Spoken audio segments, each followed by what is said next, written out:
इन 2 बरसों में education sector में लैंडमार्क डिसीजन लिए हैं, तो आज आपका रिजल्ट जो है वो उनमें नज़र आता है।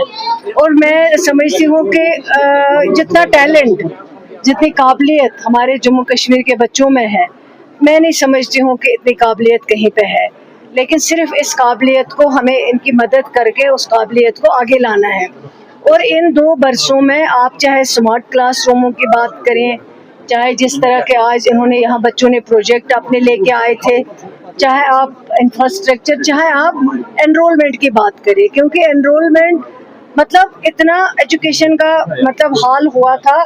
25 जो स्कूल यहाँ पे थे 2500 उनको क्लब किया गया था, और जो हमारा एनरोलमेंट था वो बिल्कुल बहुत कम हो चुका था। लेकिन आज अल्लाह का शुक्र है कि इस सरकार के दौरान जो है 16% नहीं 17% जो है एनरोलमेंट में फ़र्क आया हुआ है।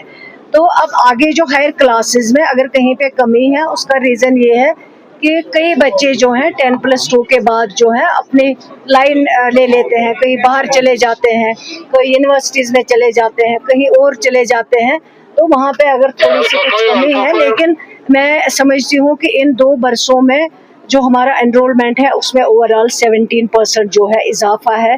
तो ये हमारी सबसे बड़ी अचीवमेंट है, और हमारा ड्रीम है कि जम्मू कश्मीर में कोई भी बच्चा जो है वो तालीम के बगैर ना रहे, हर घर में तालीम पहुँचे, उसके लिए हम कोशिश कर रहे हैं। और इंशाल्लाह काफ़ी हमने इन 2 बरसों में किया है। आप अगर देखेंगे नए लेक्चरर्स जो है 700 के करीब इसी सरकार ने रेफ़र किए थे, वो भी रिक्रूटमेंट बोर्ड से आए, उनके ऑर्डर खुद चीफ मिनिस्टर साहब ने दिए हैं। जैसे प्राइवेट मेंबर बिल का पास होना, उनके रिक्रूटमेंट रूल्स बनाना, इसी तरह जो हायर स्टडीज़ में बच्चे आगे नहीं बढ़ पाते थे उसके लिए AAY बच्चों को मतलब फ्री तालीम वहाँ पे देना, ये कुछ अचीवमेंट्स। और आज जहाँ SCERT का ये फंक्शन, ये प्रोग्राम जो था, उसमें आपने खुद देखा कितना टैलेंट है बच्चों में। और हम चाहते हैं कि नए टेक्निक्स जो आए हैं उनके लिए ट्रेंड करें, चाहे वो बच्चे हों चाहे वो हमारे टीचर।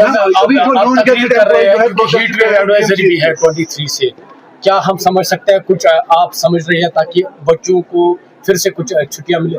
मेहरबानी करके अपने एग्जाम्स आ रहे हैं बच्चों के, कुछ और बात नॉन गैजेट एम्प्लॉयज अभी जो जीएम सिस्टम हड़ताल से पेशेंट के काफी ज्यादा असर पड़ा है, तो क्या करें? हाँ, वो है रिक्रूटमेंट रूल्स बनने चाहिए थे, लेकिन 10 बरस हो गए उनके रिक्रूटमेंट रूल्स बने नहीं।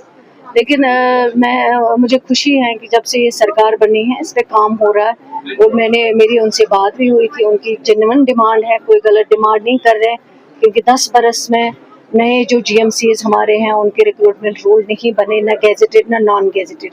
लेकिन उस पर काम हो रहा है, मीटिंग हमारी हुई है, और हमने इंशाल्लाह इसमें इनको यकीन दिलाया है कि सितंबर एंडिंग में जो है ये रिक्रूटमेंट रूल्स जो है वो तैयार हो जाएंगे।